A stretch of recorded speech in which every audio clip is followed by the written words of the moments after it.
अस्सलाम वालेकुम students and वो टीचर आपको वेलकम करते हैं अपने आज के लेक्चर में, जो कि क्लास 9 का है। सिंटैक्स बुक बोर्ड के क्लास 9 की बायोलॉजी का है। अच्छा, प्रॉब्लम इज़ दैट के बच्चे बहुत ज़्यादा मुझे प्राइवेट में कमेंट कर रहे हैं कि मिस आपने मैथ्स की important exercise according to 10 year करवा दी, कि जिससे हमारा 10 ईयर के अकॉर्डिंग का मतलब ये है। अच्छा, कुछ टीचर्स का ये है कि अभी तो 10 ईयर बनी नहीं है, तो ये कहाँ से। कुछ टीचर्स भी थे जिन्होंने मुझे कांटेक्ट किया, उन्होंने बात पूछी कि अभी 10 ईयर नहीं बनी, लेकिन आपने 10 ईयर को चेकआउट कराया और मतलब क्वेश्चन आप बता रहे हो ये इंपॉर्टेंट है। ये एक्सरसाइज तो ये 110% श्योर है ना कि अगर हम बाकी की रेस्ट ऑफ एक्सरसाइज छोड़ते हैं तो कोई प्रॉब्लम नहीं होगी। 100% श्योर है, आई गारंटीड यू कि बच्चे अगर उन एक्सरसाइज को जिनको मैं बता रही हूँ वो कर लेंगे तो बहुत अच्छे से अपना पेपर विद चॉइस निकाल सकते हैं। तो उन्होंने ये रिक्वेस्ट की कि प्लीज़ बायो के भी इम्पॉर्टेंट क्वेश्चंस के टॉपिक को शेयर ज़रूर करें, क्योंकि कुछ बच्चे ऐसे हैं जो अभी अभी इस न्यू उन्होंने टीचिंग स्टार्ट की है, तो उनको भी प्रॉब्लम हो रही है कि मिस हमें नहीं पता कि इस बुक के हवाले से कौन सी एक एक्सपीरियंस टीचर जब बोर्ड का पेपर बनाएगा तो कौन से टॉपिक है जो वो टॉप लिस्ट पर रखेगा अपने, जिसके बगैर वो पेपर बनाने का नहीं सोच सकता। तो मैं वो क्वेश्चन आज आपको शेयर करूँगी in this lecture. Let start our video के चैप्टर 1 के जो हमारा जो स्टार्ट होता है, तो चैप्टर 1 में कौन कौन से टॉपिक्स हैं जो आपको नहीं छोड़ने चाहिए, यानी वो अगर आप छोड़ रहे हैं तो फिर पेपर नहीं निकल सकता, ये याद रखिएगा। डेफिनेशन ऑफ बायोलॉजी और इसकी ऑल ब्रांचेस। अच्छा, ब्रांचेस ऑल नहीं आएंगी, पहले ही बता दूं, डिटेल आएगा तो सिर्फ 9 ब्रांचेस मांगी जाती है, लेकिन ब्रांचेस ऑल इसलिए याद कराते हैं कि शॉर्ट में सम टाइम ऐसा भी होता है कि वो अपनी मर्ज़ी से ब्रांचेस के नाम स्टेट कर देते हैं और बोलते हैं बस इन्हीं ब्रांचेस को डिफ़ाइन करें। तो बच्चे ने अगर वो ब्रांचेस जो बोर्ड में आई हैं पेपर के अंदर वो छोड़ी भी होंगी ऑप्शन में, तो वो वैसे भी नहीं अटैम्प्ट कर सकेगा। इसलिए ब्रांचेस ऑल करें, क्योंकि ये आपके डिटेल सेक्शन का क्वेश्चन भी है as well as is include in your short question 2। तो डेफिनेशन ऑफ बायोलॉजी और ब्रांचेस दोनों करनी होंगी। Relationship of biology with other sciences, biometry वगैरह की जो डेफिनेशंस हैं वो इसमें आएंगी, ठीक है। इसके अलावा आपके पास है Quranic words about the origin of life. इसमें एटलीस्ट 2 वर्सेज आपको याद करनी पड़ेगी कि तर्जुमा आपने डालना है कि ये कौन सी कि कुरान शरीफ में क्या आपको ज़िंदगी के बारे में कहा गया है, अल्लाह का क्या इरशाद है, वो इसमें डालना है। इसमें 2 वर्सेस याद कीजिएगा, ठीक है, 1 वर्स मत याद कीजिएगा। अच्छा, दूसरा बात ये कि कंट्रीब्यूशन ऑफ मुस्लिम साइंटिस्ट है, आप एक एक कंट्रीब्यूशन हर साइंटिस्ट का याद करेंगे, हर साइंटिस्ट का एक कंट्रीब्यूशन, एक साइंटिस्ट का कंट्रीब्यूशन नहीं कहा जा रहा है, हर साइंटिस्ट का एक एक कंट्रीब्यूशन आपने याद करना है। यानी एक किताब का भी नाम आप लिख देंगे तो वो काफ़ी होगा। अगर किसी साइंटिस्ट ने 4 किताबें लिखी हैं तो आप 2 के भी नाम लिख रहे हैं तो चलेगा। ये ज़रूरी नहीं है कि आप पूरा लिखें, ये बॉन्ड कब हुए, ये कब मरे और इन्होंने क्या कौन से फील्ड के ये थे साइंटिस्ट, आपने बस ये लिखना है इन्होंने कौन सी किताब लिखी, तो ये भी काफ़ी है आपके इस मुस्लिम साइंटिस्ट की कंट्रीब्यूशन में आता है। अच्छा जी, दूसरा है level of organization with the flow chart. Short में एक फ्लो चार्ट भी आ सकता है और लेवल ऑफ ऑर्गेनाइजेशन ये डिटेल सेक्शन का क्वेश्चन है, तो ये डिटेल में भी जा सकता है। डायग्राम जो आएगी पहले चैप्टर से वो डाइजेस्टिव सिस्टम ऑफ फ्रॉक है और इसके अलावा अमीबा है। ये आपका चैप्टर 1 का इम्पॉर्टेंट क्वेश्चन है। इसके अलावा अगर आपको क्वेश्चन छोड़ते हैं टॉपिक के हवाले से according to your syntax book board, तो आप ईजी होके पेपर में छोड़ सकते हैं, क्योंकि पेपर में वो इतने इम्पॉर्टेंट कंसिडर नहीं किए जाते कि मैं बोलूँ बेटा वो नहीं किया तो बस मतलब कुछ भी नहीं किया। अच्छा जी, अब आ जाएं चैप्टर नंबर 2 के ऊपर। तो चैप्टर नंबर 2 बहुत छोटा है बेचारा, उसमें आपने सिर्फ साइंटिफिक मेथड की डेफिनेशन करनी है और उसके बाद इसके स्टेप्स करने हैं, चैप्टर ही ख़त्म हो जाएगा। क्योंकि बायोलॉजिकल मेथड या साइंटिफिक मेथड एक ही चीज़ होता है, इसके 6 स्टेप होते हैं, hypothesis, deduction, experiment, result, theory, law, ये सारी चीज़ें आपने डेफिनेशन की फॉर्म में कर लेनी है। अगर ये डिटेल में आएगा तो आता है डिफाइन साइंटिफिक मेथड और इसके right the steps of biological method and explain them. और अगर शॉर्ट में आता है तो खाली नाम दे देते हैं कि भाई थ्योरी, हाइपोथेसिस, डिडक्शन, रीजनिंग, इनको आप डिफाइन करें। तो आपने ये क्वेश्चन दोनों हवाले से आपका निकल जाएगा, शॉर्ट भी और डिटेल में भी।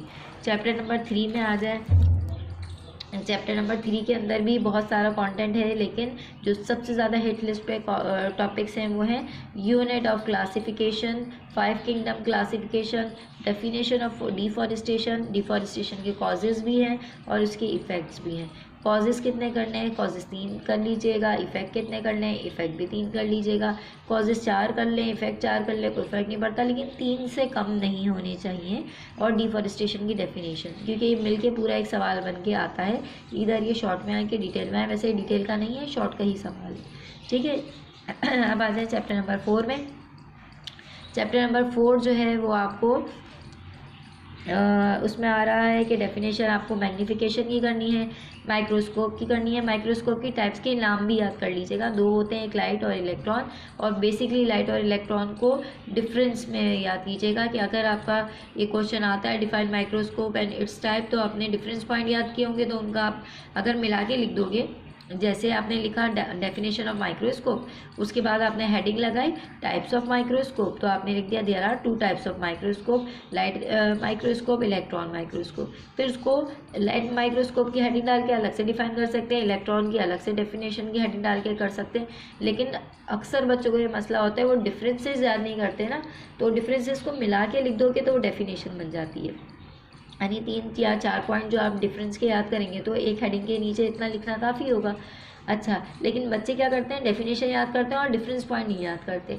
अब जब ये सवाल आता है डिफरेंस में, तो बच्चा फंस जाता है, बोलता है मैंने तो डिफरेंस याद नहीं किया था, बगैर कॉलम के मैं लिख देता हूँ। तो डिफरेंस का याद रखो, वो कॉलम में ही आंसर होता है, वो ज़्यादा एक्सेप्टेबल होता है एज़ कम्पेयर कि आप पैरा में लिख दो। पैरा में मे बी कि एक ही डिफरेंस बन रहा हो, 2 बन रहे हो, ना आ रहे हो 3 डिफरेंस, तो इस वजह से डिफरेंस के 3 नंबर होते हैं, तो 3 डिफरेंस देना ज़रूरी है। तो एटलीस्ट मैं रेफ़र करूँगी कि आप इस सवाल को डिफरेंस की फॉर्म में याद करें, ना कि इसको डेफिनेशन की फॉर्म में। क्लियर है? बुक में आपको डेफिनेशन में दिया है, नेट से यूज़ कर लो। नेट में इलेक्ट्रॉन और लाइट माइक्रोस्कोप का या रेफरेंस जो यूज़ करते हैं फैसल पब्लिशर्स की, उनमें बहुत सारे डिफरेंसेस हैं, आप उसमें से उठा के लिख सकते हैं। कोई से आपने 3 डिफरेंस ही तो करने हैं यार, 3 नंबर का ही शॉर्ट है, 4 कर लो अगर आपको लगता है मैं भूल जाता हूँ तो। इसके अलावा है सेल थ्योरी के पोस्टुलेट, वो भी आपको 4 ही याद करने होंगे, 3 याद कर लें। अगर आप भूलने वाले बच्चे हैं तो 4 याद कर लें। डिफरेंस आएगा एनिमल और प्लांट सेल के दरमियान, ये आता है, बहुत मोस्ट आस्क्ड क्वेश्चंस है। ये तो आपकी क्वेरी हो गई चैप्टर 4 की। और चैप्टर 4 के कुछ और इम्पॉर्टेंट क्वेश्चन भी हैं, मैं इस पर बुक रख दूँ, पता चले बच्चे चौथे चैप्टर के बाद वो 5वें में देख रहे हो कि 5वें में कितने हमें करने हैं। तो मैं इसीलिए बुक रख के बता रही हूँ ताकि वो जो मैं समझा रही हूँ उनको समझ आ जाए। चैप्टर 4 के अंदर अगेन जो डेफिनेशंस हैं वो हैं ऑस्मोसिस की, डिफ्यूजन की, लाइसोसोम की, और शॉर्ट नोट जो आ सकता है वो माइटोकॉन्ड्रिया विद डायग्राम आ सकता है। खाली डायग्राम भी पूछी जा सकती है, खाली माइटोकॉन्ड्रिया का ये भी आ सकता है, why the powerhouse, mitochondria is called the powerhouse of the cell, तो ये इस तरह भी आ सकता है। तो आपने एक शॉर्ट नोट की सूरत में ये क्वेश्चन याद किया हुआ होगा, तो आपको ये क्वेश्चन टैकल करने में मसला नहीं करेगा, ठीक है। इसके अलावा जो मोस्ट डिटेल में आस्क क्वेश्चन है वो ये है कि डिफाइन टिश्यू और एक्सप्लेन प्लांट टिश्यू, या ये क्वेश्चन आता है डिफाइन टिश्यू और एक्सप्लेन एनिमल टिश्यू, ये 2 अलग अलग डिटेल क्वेश्चन है। अच्छा, ये कहीं ये नहीं समझेगा मिस इंग्लिश ने कहा था ये दोनों साथ आते हैं, ये साथ नहीं आते, अलग अलग क्वेश्चन हैं लेकिन डिटेल सेक्शन के। यहाँ तक तो आपके चैप्टर 4 की क्वेरी हो गई कंप्लीट। जिन बच्चों ने यहाँ तक चैप्टर 4 कर लिया है तो दैट्स मीन कि उन्होंने अपनी आधी बुक को बहुत अच्छे से कवरेज दे दिया according to the board paper. अब आ जाएं, अगर हम बात करते हैं चैप्टर नंबर 5 की, तो चैप्टर नंबर 5 जनाब आपको कहता है कि डेफिनेशन ऑफ क्रोमोसोम करो, इसकी टाइप्स भी याद करो विद द डायग्राम। उसमें जो सेंट्रोसोम्स और वो डेफिनेशंस के साथ जो डायग्राम बनी हुई है वो जब आप बुक खोलेंगे, आई होप कि मैं नहीं दिखा देती हूँ, बुक तो रखी हुई है चैप्टर नंबर 5 के अंदर, तो ये जो डायग्राम है ये आप ज़रूर करिएगा। और जिनको डायग्राम बनाने में कोई इशू होता है तो मैं उनके लिए शॉर्ट वीडियोस भी बना रही हूँ। अच्छा, ये माइटोकॉन्ड्रिया का जो क्वेश्चन था ना वो ये वाला ज़रूर करिएगा, फंक्शन वाला, कि why mitochondria is called the powerhouse of the cell, ये वाला देख रहे हैं powerhouse of the cell, ये रीज़न आता है, ये रीज़न आता है, ये ज़रूर याद कीजिएगा। इसके अलावा इसकी डायग्राम है, अगर डायग्राम बनाने में मसला हो रहा है कि यार ये कैसे बनेगी, तो मैंने इसके शॉर्ट्स बना के डाले हुए ऑलरेडी, और एक और दोबारा बना दूँगी। मुझे बाद में दिखा कि लाइट नहीं थी तो वो सही से बना नहीं था मुझसे, तो इसलिए मैं उसको दोबारा एक वीडियो अपलोड कर दूँगी। वो बनाते कैसे, बहुत आसान है, छोड़िएगा मत। अच्छा जी, मैं जो आपको दिखा रही थी वो क्रोमोसोम की डेफिनेशन है, वो डायग्राम है, टाइप्स ऑफ क्रोमोसोम्स है। ये भी मैंने बना के अपनी एक वीडियो में अपलोड किया हुआ है कि ये किस तरह बनाई जाती है, शॉर्ट वीडियो है इसकी, और बहुत आसान भी बताया मैंने कि किस तरह ड्रॉ करते हैं इसको। और ये जो है आपने विद डायग्राम की इसके साथ क्रोमोसोम्स की तैयारी करनी है। सही है। अब आ जाएं इसी के क्वेश्चन नंबर 2 में कि ये क्वेश्चन जो है माइटोसिस का, ये एक डिटेल सेक्शन का क्वेश्चन है, छोड़ने का सोचिएगा भी मत कि मीन्स बहुत ज़्यादा पेजेस हैं और ये वो मुश्किल लग रहा है ये वो। माइटोसिस और मियोसिस साथ आते हैं, लेकिन माइटोसिस बहुत ज़्यादा रिपीटेड क्वेश्चन है। जो 10 ईयर का हाउनो रखते हैं या जिन्होंने बियॉन्ड 10 ईयर्स पढ़ी है, जैसे मेरे 36 ईयर्स की स्टडी है, तो मैं ये बात श्योरिटी से कह सकती हूँ जितना माइटोसिस आया है हमारे board of secondary education Sindh board में, इतना मियोसिस नहीं आया। तो काइंडली प्रेफर इट। अगर आप 2 याद नहीं कर सकते, माइटोसिस मियोसिस याद नहीं कर सकते और आपका मेमोरी को बहुत कम है, ये उन बच्चों के लिए जो बेचारे बहुत कम मेमोरी रखते हैं और उनको शॉर्ट सिलेबस को ऐसा कवरेज देना है कि वो पेपर अटैम्प्ट कर सके, तो ये उनके लिए। जीनियसेस हों या बहुत ज़्यादा पोजीशन स्टेकर हों, पूरी बुक याद करना चाहते हैं, मेरी तरफ से कोई मनादी नहीं कि ना करें, लेकिन ये क्वेश्चन ना छोड़ें अल्लाह के वास्ते। कोई क्वेश्चन डिटेल देख के बच्चा डर के छोड़ देता है कि भाई ये डिटेल है मैं नहीं याद करूँगा, तो फिर पेपर कैसे करेंगे आप? ना शॉर्ट में आप इम्पॉर्टेंट छोड़ेंगे और डिटेल में भी छोड़ देंगे, तो पेपर कैसे करेंगे? आपके जो 9 के स्टूडेंट्स होते हैं उनकी मेजॉरिटी होती है सवाल तो बहुत लंबा है, मैं नहीं याद कर रहा हूँ, मैं छोड़ देता हूँ, पता चलता है वो बोर्ड में सबसे इम्पॉर्टेंट सवाल होता है। ये वीडियो उन्हीं बच्चों के लिए है जो अपने इम्पॉर्टेंट, अपने लेंथ की शॉर्टनेस और उसकी लेंथ को देख के, सवाल की लेंथ को देख के सिलेक्ट करते हैं। काइंडली ऐसा मत कीजिएगा, अपने साथ जुल्म होता है, फिर पेपर में बैठ के रो रहे होते हैं कि आ नहीं रहा और फिर चीटिंग की तरफ जाते हैं, जो कि बहुत गलत बात है। माइटोसिस और मियोसिस में से नहीं दोनों याद कर सकते तो माइटोसिस याद करें और उसके फेजेस भी याद करें और उसकी सिग्निफिकेंस भी याद करें। सिग्निफिकेंस भी साथ आती है समटाइम्स। इसके अलावा इस चैप्टर का बस आखिरी क्वेश्चन ये है कि 2 ways of cell death, apoptosis और नेक्रोसिस वाला जो क्वेश्चन है मल्टी सेल्यूलर में, ये ज़्यादा नहीं है, 4 लाइनों का सवाल है, ये याद करना है। चैप्टर 6 एंजाइम्स पे आ जाए तो आपका जो चैप्टर 6 है वो बोलता है कि डेफिनेशन ऑफ एंजाइम्स याद करें, उसके कैरेक्टरिस्टिक्स याद करें। ये कितना कितना याद करना है? कैरेक्टरिस्टिक्स 3 याद की जा सकती हैं, यूजेस भी 3 याद की जा सकते हैं, क्योंकि शॉर्ट का सवाल है, डिटेल में नहीं आता। और अगर डिटेल में आ गया तो भाई आप बहुत हुआ ना, तो डेफिनेशन लिखेंगे, 4 पॉइंट इसके याद कर लें, 4 पॉइंट इसके याद कर लें, एक ये डेफिनेशन लिख दीजिएगा, मिला जुला के डिटेल सेक्शन का क्वेश्चन बन जाएगा। लॉक एंड की model with diagram, induce fit model with diagram कीजिएगा। ये दोनों क्वेश्चन अभी बोर्ड में नहीं आए हैं लेकिन आ सकते हैं, क्लियर है, क्योंकि इंटर में पूछे जाते हैं। ये टॉपिक भी वहीं से ही आया हुआ है भाई। क्वेश्चन चैप्टर नंबर 7 है, उसमें आपके लिए जो इंपॉर्टेंट क्वेश्चन है वो है डेफिनेशन ऑफ फोटोसिंथेसिस। उसकी इक्वेशन ज़रूर लिखिएगा, बच्चे इक्वेशन छोड़ देते हैं। इक्वेशन पूछी जाती है कि photosynthesis with its equation, labelled equation के साथ स्टेट करें, तो वो आपको याद होनी चाहिए। फोटोसिंथेसिस की दोनों types, light and dark, light and reaction और डार्क रिएक्शन इसकी टाइप्स हैं, वो भी इसी के साथ करनी है। डेफिनेशन ऑफ रेस्पायरेशन, रेस्पायरेशन के जो दोनों टाइप्स हैं, एरोबिक एनएरोबिक रेस्पायरेशन, वो भी इसके साथ करनी है। क्रेब्स साइकिल, ग्लाइकोलाइसिस भी आपने इसके साथ करना है। ये आपने ये तो साइकिल पूरा करने पड़ेगा विद डायग्राम, और ग्लाइकोलाइसिस जो है आपको डेफिनेशन की सूरत में करना है। डिफरेंस जो है आपका फोटोसिंथेसिस का है और आपका जो है रेस्पायरेशन का डिफरेंस आपने करना है फोटोसिंथेसिस और रेस्पायरेशन के दरमियान। इसके अलावा ये चैप्टर ख़त्म होता है, आप चैप्टर 8 पे आ जाइए। आपकी बुक में टोटल 9 चैप्टर है और मैं पूरी 9 की इम्पोर्टेंट आपको आज ही बता रही हूँ। चैप्टर 8 में है डेफिनेशन ऑफ न्यूट्रिशन। अच्छा, न्यूट्रिशन की डेफिनेशन अभी तक नहीं आई और मुझे लग रहा है आएगी भी नहीं, लेकिन इसकी टाइप्स आती हैं। जिस चीज़ की टाइप्स आती है ना, ऑटोट्रॉपिक और हेटरोट्रॉपिक, और हेटरोट्रॉपिक को डिफाइन करने के लिए भी आ जाता है पैरासिटिक, सेप्रोफिटिक, तो उसका मैं बोलती हूँ जब आप वो टाइप्स कर ही रहे हो तो भाई उसकी डेफिनेशन भी याद कर लो। It makes a good impression. अगर आपको आती होगी तो आप लिख दोगे और ये एग्जामिनर को समझ आएगा कि बच्चा थोड़ा मेहनती टाइप से। 2 लाइन की डेफिनेशन है, कुछ नहीं हो जाता। अगर आप इतना याद कर रहे हैं तो 2 लाइन भी याद नहीं हो रही।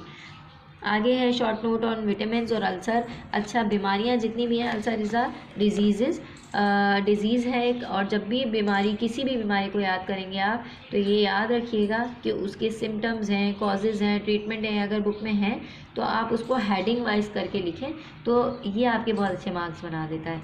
ठीक है, इसके बाद है प्रोटीन डिफिशिएंसी के डिसऑर्डर्स हैं, दोनों करने होंगे।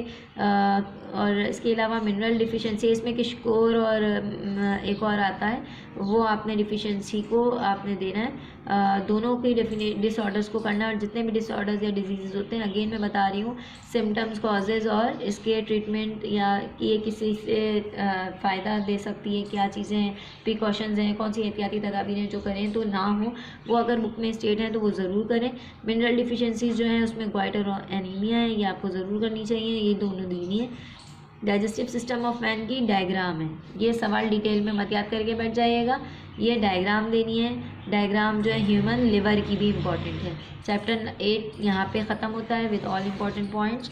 क्वेश्चन चैप्टर 9 जो है उसके टॉपिक्स ये रहे, definition of active transport, definition of passive transport, definition of transpiration, इसकी इम्पॉर्टेंस ऑफ ट्रांसपायरेशन, इसके factor affecting the rate of transpiration, ये आपने देनी है। डेफिनेशन ऑफ ब्लड, इसके कंपोजिशन, ये आपने देनी है। और इसके डायग्राम भी ज़रूर बनाइएगा। ब्लड एक बहुत इंपॉर्टेंट क्वेश्चन है according to your detail section. Transpiration भी एक इम्पॉर्टेंट क्वेश्चन है for your detail section. Transpiration के सारे टॉपिक मिलके एक डिटेल क्वेश्चन बनता है। क्लियर हो गई? इंपॉर्टेंस कितने लिखेंगे? 4 इंपॉर्टेंस लिख दें। 4 फैक्टर, जितने फैक्टर हैं बेचारे में 2-3 फैक्टर ही हैं, वो आपने इसमें लिख दिया। 4 इंपॉर्टेंस लिख दी, एक डेफिनेशन लिख दी, मिलके बन गया डिटेल क्वेश्चन। ये पूरा सवाल एक बन के आता है, ठीक है। ब्लड का सवाल एक बन के आता है। कंपोजिशन में इसके साथ आप तस्वीर भी बनाइएगा। ल्यूकीमिया और थैलेसीमिया जो है ये अगेन डिजीज़ हैं, इसके डिसऑर्डर्स के जो आपने कॉजेज़ हैं, सिम्टम्स हैं, ट्रीटमेंट है, जितना बुक में लिखा है उसको हेडिंग बना के आपने इसको हाईलाइट करके लिख दिया तो समझा आपने पेपर में ज़बरदस्त काम करके आ गए। अब जो डिफरेंस है इस चैप्टर में वो कौन से हैं? Open and close circulatory system, ये आपको बनाना पड़ेगा क्योंकि बुक के अंदर से पैराग्राफ है, कॉलम में नहीं दिए गए, आपको कॉलम वाइज बनाने होंगे। आर्टरीज और वेन्स के डिफरेंसेस हैं वो आपको करना होगा।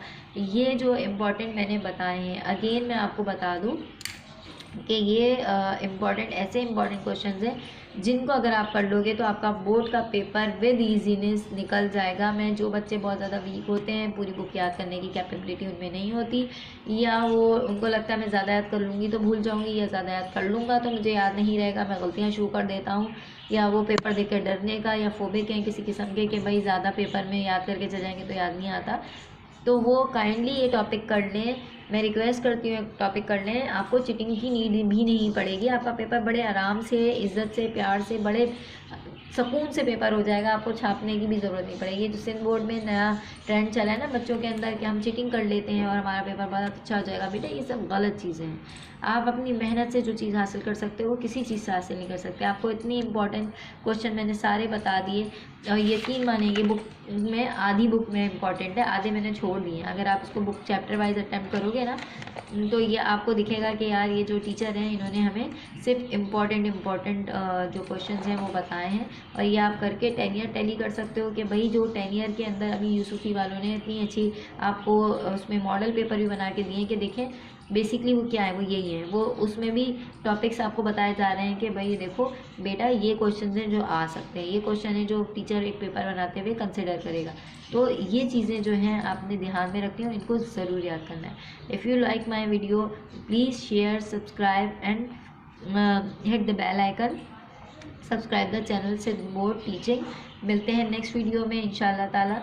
और फिज़िक्स के इम्पॉर्टेंट बताऊंगी, केमिस्ट्री के इम्पॉर्टेंट बताऊंगी, और हम केमिस्ट्री और फिज़िक्स के भी न्यूमेरिकल करेंगे। आपको बायो की डायग्राम्स भी बनाना सिखाएंगे। हम आपको इस चैनल के अंदर सारे सब्जेक्ट्स के लेक्चर्स और सारी चीज़ों को एक्सप्लेन करेंगे। आपको अगर किसी सब्जेक्ट में ज़रूरत है कि जल्दी आपको कोई चीज़ सीखनी है तो आप कमेंट करके बता सकते हैं कि मुझे मिस इस वाले चैप्टर का इस वाला इशू में इसमें इशू हो रहा है, मुझे ये वाला क्वेश्चन समझा दें या ये वाली बुक का समझा दें। मैं यकीन माने आपकी नेक्स्ट वीडियो आप उसी के ऊपर देखेंगे कि मैंने आपकी उस वीडियो के ऊपर काम करना है, ठीक है। तो अगर आपको किसी भी किस्म की कोई वीडियो चाहिए, किसी लेक्चर के हवाले से, किसी टॉपिक के हवाले से, किसी और IQ के हवाले से, प्लीज़ कमेंट मी।